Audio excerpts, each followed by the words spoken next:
Dun, dun, da, da, da, da, da. Let's go, girls. Da, da, da, da, da, da. I'm mad about it.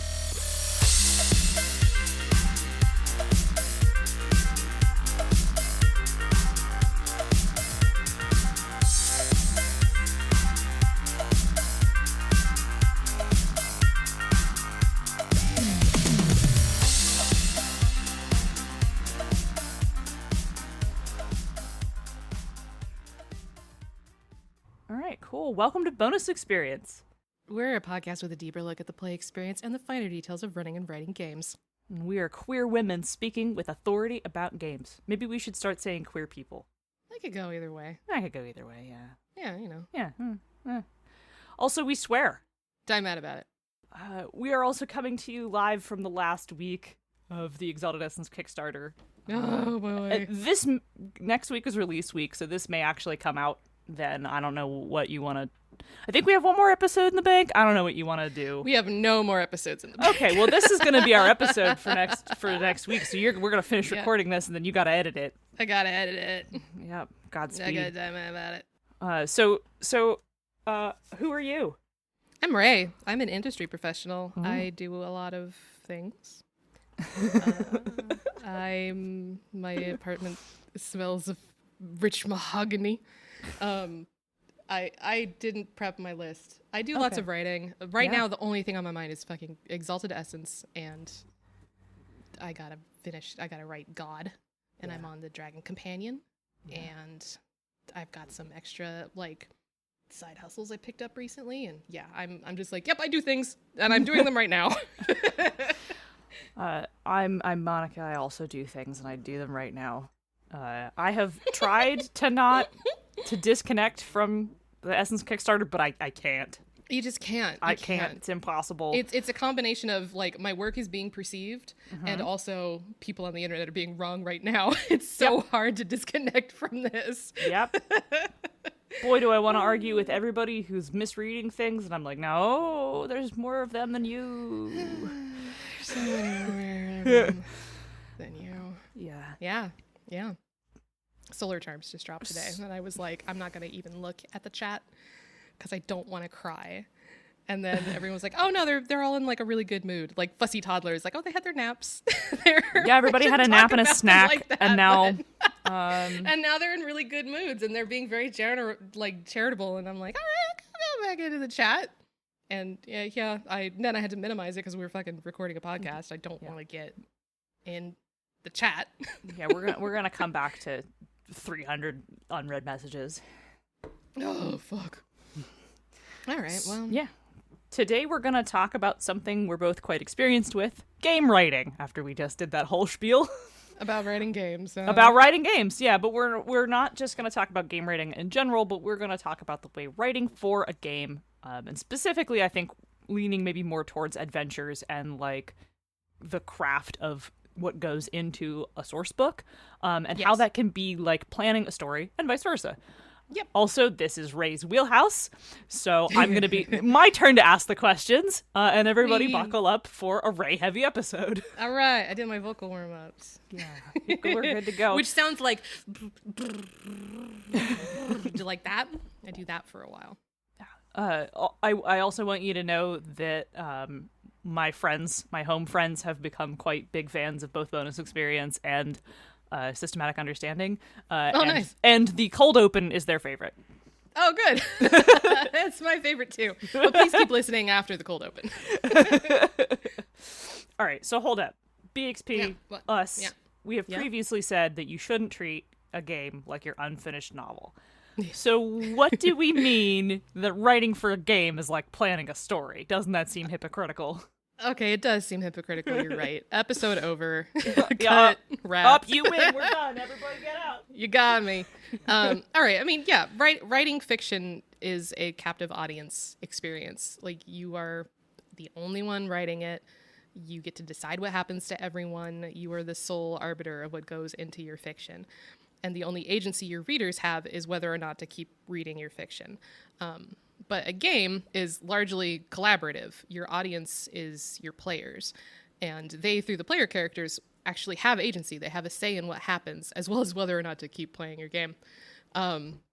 Writing for games means leaving blank spaces and what ifs and divergences.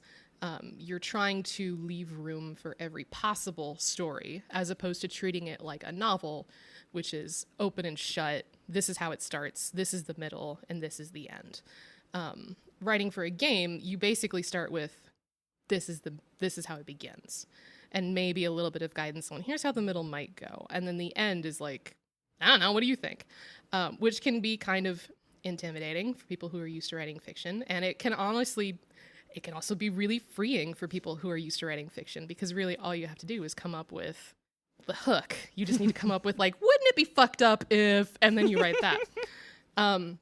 Really, both fiction writing and game writing involve the same principles. At the end of the day, both of these are storytelling, and they benefit from similar structures and similar conceits. So in that regard, it's a little closer to like writing a choose-your-own-adventure book, or a choice of games novel, or a visual novel. Yes, which are all games. Yes, which are all games, yeah. Except that you don't get to choose the outcome, the participants do. Yes. you can only plan around possible options, but you need to be flexible and willing to move your plot points around if the people in your game make some bonkers-ass decisions. Which they will.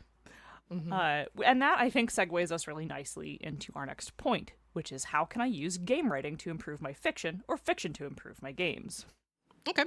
I have a lot of experience with this. Oh my god. So I started...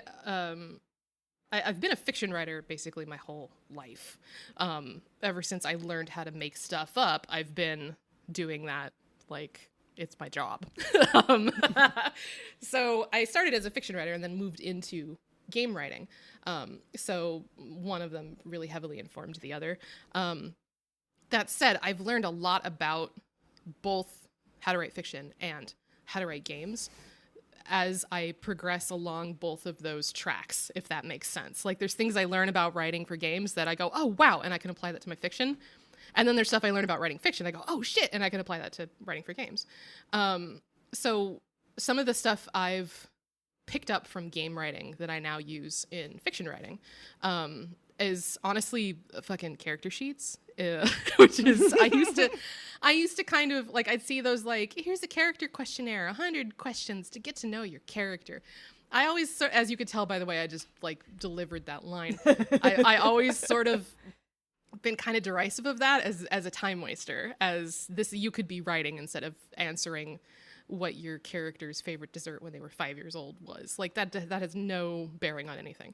But character sheets are really useful for visualizing your character's capabilities, their motivation, and really importantly, their deficiencies, the things that they can't do well, which I think some people kind of fall by the wayside on, because either they've made a character that's too perfect because they don't want them to be bad at something, because that's, who wants to be bad at something?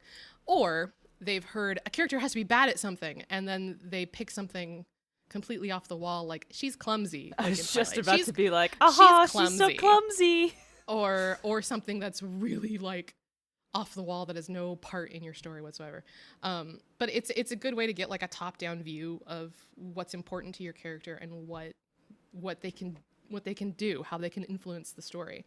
And then a lot of different games have different tools for planning your campaign, which is just, I mean, that's literally just plot. That's just outlining for plots. Especially in Powered by the Apocalypse games, they have different Apocalypse World and Dungeon World will have fronts, which are I love fronts. Oh, they're so good. They're such a good like plot creation structure. Really, it is. We could do a whole episode just on that. For fronts, you can use those to detail antagonist motivations and how specifically they're going to intersect with your protagonists. Obviously, this is good in a game because you want to know what your bad guys are doing and how they're going to fuck with your players. But in fiction writing, it's a really great way to get, like, again, a top-down look at what do my antagonists want? What are they going to do to get it? What kind of effect does this have on the world around them? How are the protagonists going to see that coming through? That's And basically just Apocalypse Worlds think off screen. Yes. Yeah. Yeah, You need fronts to think off screen really like effectively. Then this is pretty small as compared to like the other things I've just brought up, but it honestly has also really helped me with my fiction writing. As microscopes, every scene has to have a question. Because anytime you want to zoom all the way in, because microscope is, for anyone who isn't familiar with it, it's a very almost like a fractal like history and world building game where you can start at like the era level of this is some centuries of time, and we're going to sum it up with a sentence, and you can zoom in all the way down to like the scene level, which is like this intimate, like here's two characters who are going to decide something important to the history. But the only time you want to do these little intimate one-on-one role-playing scenes is when there's a question to be answered.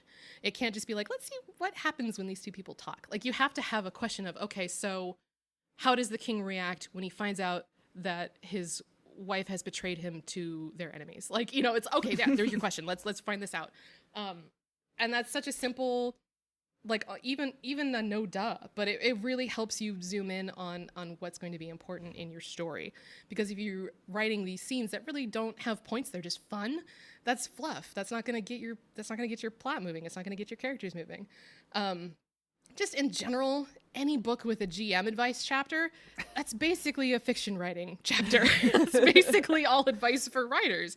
If you're writing like character and plot forward stuff, I know some of the high end like literary, postmodern shit that's going to be like man versus God or man versus his divorce from his wife is not going to really find anything useful in a GM advice chapter. But if you're writing like genre, like I do, you're going to find that stuff invaluable. So I don't have a whole lot to add here.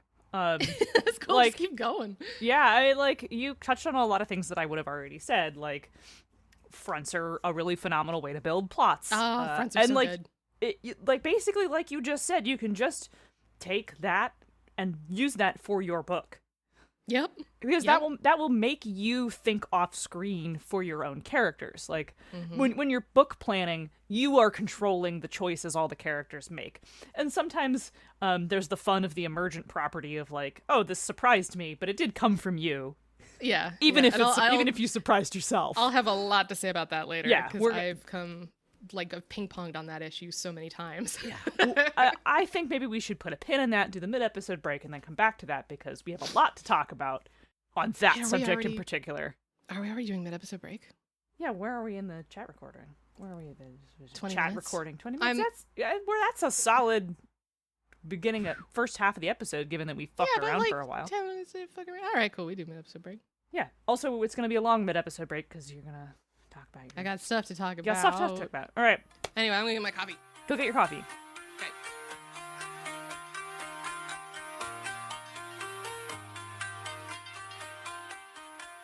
Do you want me to do the BXP in the mid-episode break room while you get your coffee?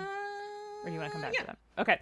BXP in the mid-episode break room are brought to you by the Misdirected Mark Network. Ding. Thank you. Become a BXP patron. Patrons get to chat with us directly. They get some special Discord roles and exclusive hangouts, which we need to be better about scheduling. It's been a hell of a month. Yeah, it has been. It's been rough for all of us. You can support us for as little as $1 a month, and we truly appreciate everything you donate to us. We love it so much. If you'd rather support BXP without committing to monthly payments, you can still buy a coffee, ko-fi.com/bxpcast, and buy our stuff. Go to bxpcast.com/bxpswag and check out our merch page. Don't forget, BXP is sponsored by Nerdy Kepi.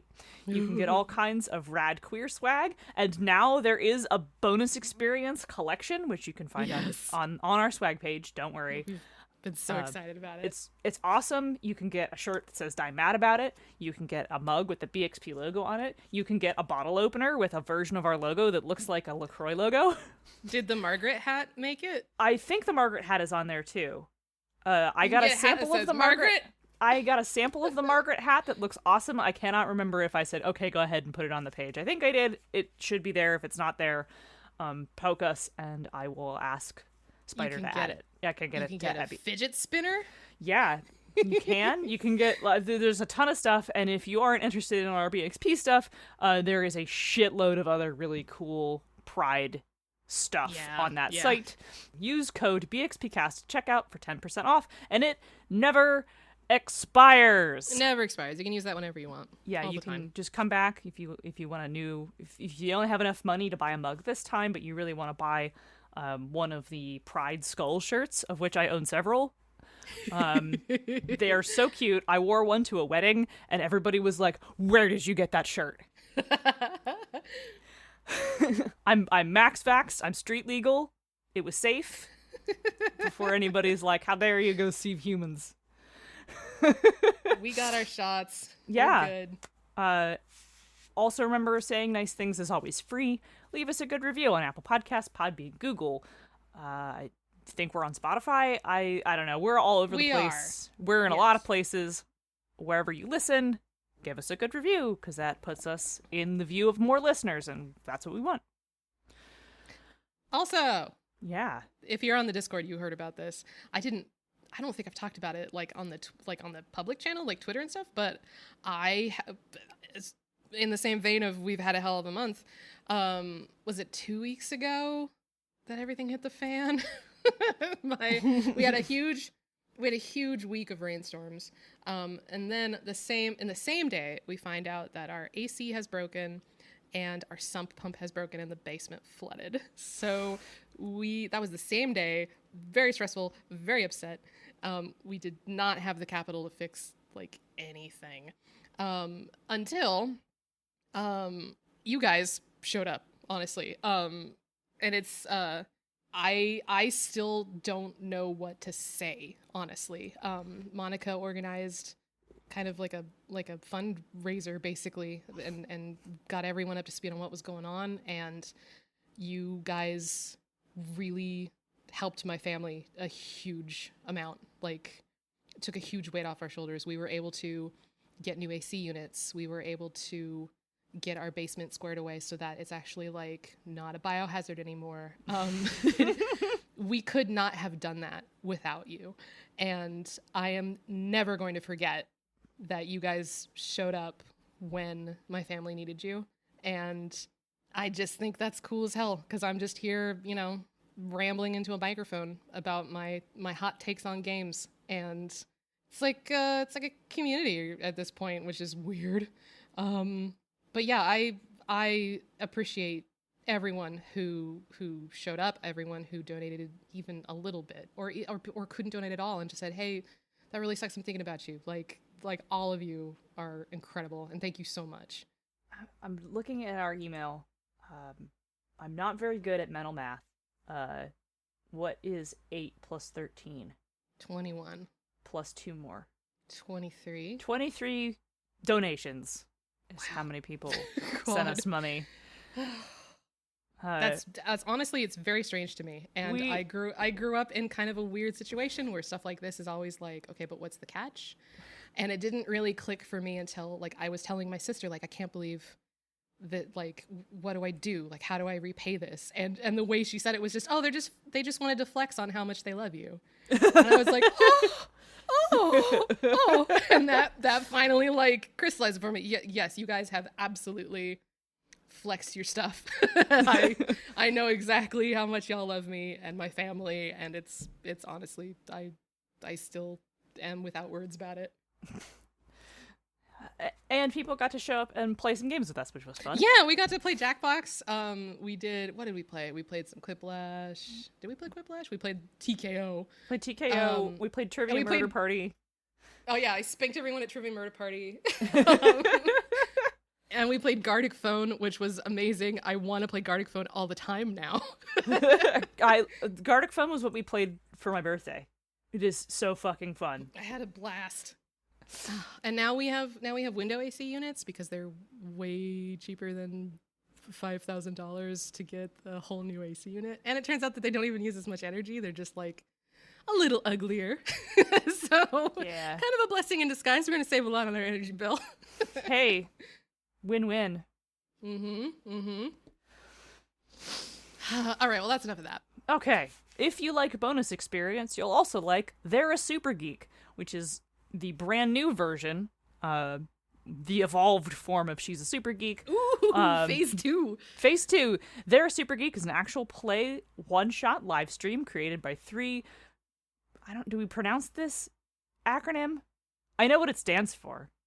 Yeah, but... Is it BIMPOC? Do you say it BIMPOC? That sounds terrible. BIMPOC.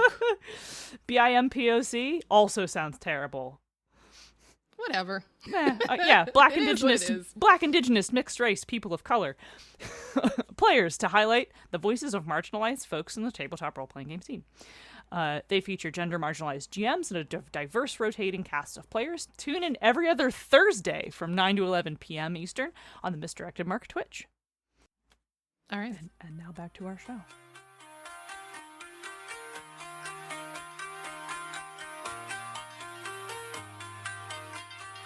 I looked at the chat. I'm sorry. It's okay. Someone was talking about how they liked one of the terms I wrote. So I'm like, oh. So if I would like to write fiction, yes, I mean, I already do, but let's pretend I'm standing in for the no, audience. you already, you say, if I like to write fiction. If I like to write fiction and I wanted to get into writing setting or narrative for games, what would I need to keep in mind? Oh, Again, I'm standing in for the audience because these are all things that are true. I mean, yeah, about me. you already write setting. You already write setting. Yeah, okay. Yeah. Well, the biggest thing you have to remember is games are collaborative and fiction is not, as I said before. But this also means not just like, your players and shit, but if you're writing for games, you're probably working with other writers when you work on these games. Unless this is a really small production and you're like one of 2 or 3 other people, you're probably writing setting to interface with rules or to interface with, the loot that's coming later in the book. But on top of that, you're writing things explicitly for other people's use, people who will have basically zero contact with you. So your stuff needs to be evocative and it needs to be open-ended. It needs to be something that a GM or a player could work into their own story without you there to provide guidance. You've got to be looking for hooks that have no clear answer or solution, or even multiple solutions. You're thinking, you're trying to think of, complex NPCs that have the potential to bounce off of any number of PC facets, or complex issues that have the potential to either let a PC shine at what they do best or challenge them at something they aren't good at for that drama. The big trick with game writing as opposed to fiction writing is you're not out to solve the problem. You're there to encourage other people to step in and solve it for you. Beyond that, game writing is honestly really, really fun. And it's kind of cross-training for fiction writing. Because writing for setting is world building, basically. If you want to write for setting, then hone your world building. And I don't mean in the sense of make it so crisp and so good. I mean that you need to learn how to edit your own world building. You don't want to be making conlangs or obsessively detailing the silverware that they use. You're supposed to be building things that are exciting and provide inspiration to other people who can just jump in and run with it. And then writing narrative, writing adventures and characters and stuff, that's basically outlining a plot. If you want to write adventures for games, hone your plots. Again, you don't want this to be exhaustive. You're not looking for something that's beat by beat and no plot holes at all and, oh, this is so tight. You're not trying to detail every possible outcome. You're just giving someone else the tools necessary to take the plot that you've come up with and fucking run with it. Which goes back to what I said before about how really you're coming up with a beginning and then maybe part of a middle, and then like the end is up to you. Like, here's some possible ways it could end, but your players at this point could be so far off the beaten path that there's no way for us to predict what they're doing. Here's some help. here's some help with that. Getting good at outlining plots will make you aces at story writing, period. Like, you will get so good at it. If you can conceptualize the major beats, you can free yourself up to fill in the points in between, both as a GM and as an author. Which allows your creativity to shine, and that creates that thing where I said, well, you might surprise yourself if you're writing a novel, right? Like, but when you're running a game, you leave room for yourself to be surprised by what the players choose to do. Right. That leads us directly into our next point, which is let's talk about the benefits of playing and writing to find out. Yeah. So in fiction writing, you'll hear this from time to time, that there's this idea of there's the plotters, writers who plot everything and outline everything, and then the pantsers, which are the people who write by the seat of their pants. They have no idea what's going on, and they're writing it as it comes to them.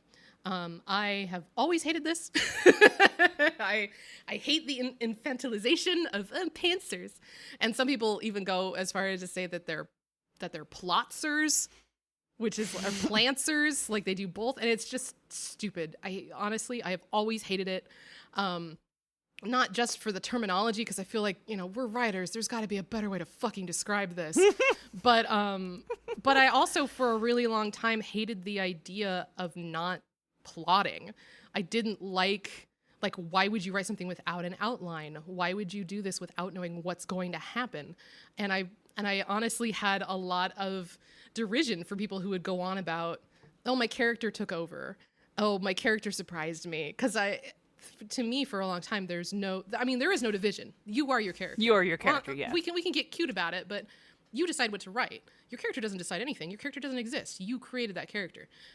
But actually, role-playing has taught me a lot about the virtues of not plotting everything and letting your character run with it. I mean, if you can forgive me for talking about it like a character has agency separate from the creator, I've learned a lot about that. I played a lot of freeform role play when Fire Emblem Three Houses came out.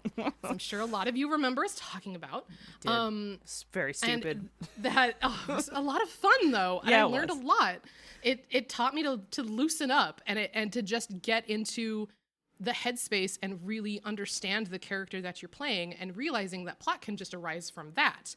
If you know your character's motivations, if you know what challenges them, you can find a plot just from that without having to write down, this is going to happen and then you're going to react like this. You don't need to have a plot so much as a series of challenges and the need to find out how those challenges are going to be overcome. It's probably no surprise that we here at Bonus Experience are not fond of people who obsessively plot their games. It completely it saps your players of any agency, and it turns your game into the one-man reading of an audiobook starring me, the game master, that's not a fucking game. It's just open mic night. Nobody wants that. Honestly, I've started to feel that way about fiction writing too. I'm not full into the weird writing is magic idea of, the characters are separate from me, they spring from my forehead. But when I don't leave room in my writing to literally play with these characters like action figures and mash them together and figure out but what if this happened? Oh, how would they react that way? The plot feels really flat and forced. And it's honestly, freeform role-playing taught me a lot about writing and how to just fucking let go. I learned to stop worrying and love freeform roleplay. There's this recognizing that the characters are not sentient, they're not their own thing, they are pieces of your imagination that you created, and you are in control of them.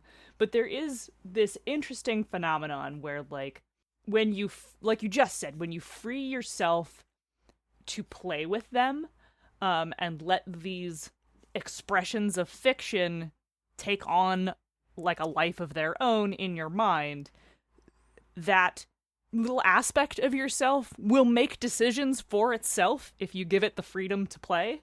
Yeah. Absolutely. Which is you making that decision, but that distance you put between yourself and this little emotional thing you've made makes it feel like it has made its own decision. For a kind of a self-referential and self-serving example, in Road to Shampoo, the Freedom Stone Book 1 on sale on the Storyteller's Vault, $4.99. Yep. There was a part when I was writing it that I was like, all right, there's this random NPC who's able to tell them about okay, here's what's been going on. I'm going to give you the lowdown. Basically, exposition old man showed up and was telling them about here's what's going on, here's what we need to fix it, will you please help us? And as I was writing this old man, I was like, man, this is really helpful, old man. And I was just I'll get back to it later. And it wasn't until later in my draft that I realized this is a sidereal. Like, it just hit me. It's such a weird moment for me to have like, oh, that makes perfect sense. Like, this isn't just some random NPC anymore. I've decided that this is actually a guy who knows fate, is in disguise, is trying to manipulate, like literally is trying to manipulate, and is aware that he is exposition old man because he's doing this for a purpose. And it was such a wonderful surprise that I created for myself. Like, oh, the sidereal surprised me even. That's great. Yeah, playing to find out, another big Powered by the Apocalypse concept that I'm constantly cribbing. I mean, we could just have a whole podcast about Powered by the Apocalypse games at this point. Yes, you can come up with some cool stuff on your own for your game, but I guarantee that at least once a session, a player will pull something out of their head that just blows you away. And that's why we play to find out instead of plotting for every contingency. And the same goes for writing, honestly. You write to find out. And as I said before in other episodes, I find it's a good idea to create tent poles or milestones that you can always lean on to build your story. Yes. If the players need to encounter the prince as part of your plot, because your plot, you as the GM are also playing, and so like your story ideas do also matter. The task is finessing it in such a way that you're not overriding everybody else's choices, right? And you can go listen to The Art of Railroading, which is one of our earliest episodes, so I think the audio is terrible, and I'm sorry. But it's a good episode. But it's a really good episode. But, okay, so, like, the players need to encounter the prince, and that's something you need to be flexible and shuffling around, because that's important to you and the thing you want to tell. So maybe you intended them originally to meet her in her court, but they never bother to go to the palace. They aren't interested in it. You can't get them to go there. But you're like, fuck, she's really important to this beat, and I can't divorce her from that. So instead, you have her approach the PCs later in disguise to present them with her problem, which is a really fucking cool hook that wouldn't have happened if people hadn't made a different choice. Right. Yep. So, like, you have to... If you have things that you want to happen, like, you may have planned out this whole court scene, and in your head you certainly may have thought about, like, the light through the stained glass windows and the decorations and all that stuff, because we all do that, don't worry. But you have to be willing to let that go, and then find a new way to present that information, and then you get to think up a whole new scene. Or be surprised in the moment when you pull that out of your butt. Yeah. Take a moment to go, wow, at yourself. Yes, at yourself. Definitely plenty of instances where people made a left-hand turn where I was totally expecting them to go right, and I just moved what was on the right-hand side over the left-hand side.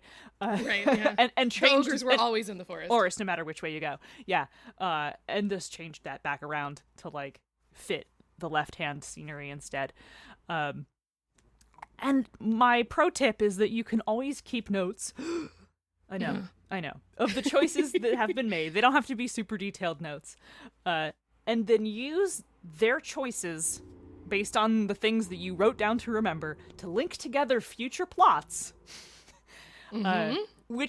And you can do it retroactively, where someone is like, wait, was that old man a sidereal the entire time? And you're just like, yes. Yes. How'd you know? You're so smart. You know? And now everyone's happy. Right? And it makes you look like a genius who planned that out the whole time. You don't actually have to plan super far in advance. Good GMing is finesse and improvisation and just linking two things together, and then when someone goes, I think this mysterious gentleman who keeps showing up to help us is maybe a god shapeshifted or a sidereal or some other weird mysterious benefactor. And then if you were just like, he was just a guy, but your players are super invested in this character being supernatural, you can just be like, well, I guess I'll start seeding in hints that he is.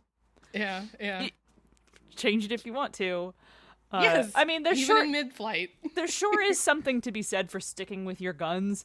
But, like, now he's just a regular guy. You jump to conclusions, but that's sort of a letdown. Yeah, it's not as cool. Yeah, you don't. I'm much more in the camp of, if it's cool, then fucking do it. It's a game. Have fun. Yeah, absolutely. There's something to be said for being like, not everybody has to be magic, but like, if everyone is invested in that idea, make it true. Yeah. If it's like one guy who's like, what if this is sidereal, lol, and I was like, whatever, then don't. Yeah. But if the whole table has started to be like, oh, that sounds like something a sidereal would say, then you can continue on with the whatever, he's just a mortal guy until, you know, the big reveal when he like fucking drops charcoal marcher spiders on them. I knew it. I guess that leaves my part of this. Well, Monica. Yeah. Yes. What about the technical aspects of writing a game? Oh, well, this is like maybe its own episode, but I'll just touch on it briefly here as we're wrapping up. Technical writing is usually the part that covers the mechanical aspects, or the parts of the game that like tell you how to play the game. And that is wildly different. Yeah. Because that needs to be as clear as possible, because that's when you're writing instructions for people for how to use the fucking thing. And you are not playing to find out or anything like that. It is almost in fact the opposite of writing an open-ended story. You gotta find out and then play. Right. Because that you have to tell people what to do. As I've been discovering in the past month, that sometimes if you leave things a little bit open-ended, people interpret that in the weirdest ways possible. Death of the author, even when the author is sitting right there. Yeah, like... and when you're writing things for people to use, you have to do stuff like that, where you're like, this is how you use it. This is how many in-game resources it costs. This is what it looks like. This is when it goes off. Here is what it does. Here is how it interacts with the systems. Special writers at the end, or whatever. You don't have to always write it in that order, but like, it needs to be clear the difference between this is what the rule says and this is what it looks like. Yes. Yeah. Yes. That I would say is mandatory if you were writing any kind of power. In short, the technical aspects of writing a game have nothing to do with fiction. No, absolutely. It's a completely different animal. That's the punchline, I guess, is that like technical writing is something different, and that's another episode. Like, but I did want to touch on that here on the off chance someone reads the header and is like, well, what about the rules? Oh God. No, don't. It's been a hard month. Yeah. So that's just me saying the rules do in fact matter. They're just written differently. Yeah, we just don't write them like fiction. Yeah. That's not the purview of this episode. It's not. Anyway, love you guys. Where you can find our show. It's bxpcast.com. It's part of the Misdirected Mark Network. Bing. You're gonna wait. I had to mute for a second. Okay. I had to make a sound. Okay. Monica. Yes. Where could they email us? If you want to shoot us an email to ask us questions about stuff, you can shoot it to bonusexpcast@gmail.com. Yeah. What about Twitter? We have a Twitter, right? We do have a Twitter, and you can fire off questions to us on Twitter. You can tell us that we accidentally uploaded the audio for the wrong episode because we were in a hurry. To the public release. That's a great way to get a hold of us. And that is @bonusexpcast on Twitter. What about you, Monica? You got a Twitter? I do got a Twitter. It's been mostly just me screaming about Essence. And then I've been kind of radio silent lately, but we've got a week left, so I will probably be back at back the Kickstarter, tell your friends. And every other time it's either art or retweets or talking about game design. And if all of those things appeal to you, you can follow me at Zenith Sun. I'm Ray W. Cole on Twitter, and lately it's either Essence or art and backstage notes on the Freedom Stone Book 2, not on sale on Storyteller Vault for $4.99 yet. Yep. Hopefully another month and a half, I think, and I'll have book 2 out. I know everyone's real excited about it because there's gonna be smooching. There's at least 8 kisses in this one. At least 8 kisses? I counted. Incredible. One of them got it's kind of a blurry, well, you'll see. It's very exciting. All right, everybody get out. All right, I gotta go. It's lunchtime. And remember to change it if you want to. Don't break it if it's not broken. Don't break it if it's not broken. That's it. All right, goodbye.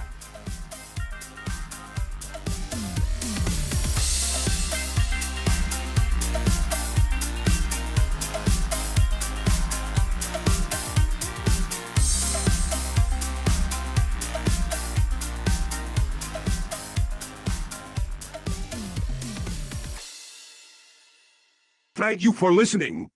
Bonus Experience is written and produced by Monica and Ray. The podcast theme song is reused Norse with Light by Analog by Nature, used under the Attribution Non-Commercial Creative Commons license. Our cover art and logo are by the very talented Nemo Studios. And now, I return to the incredibly high-stakes world of children's card games.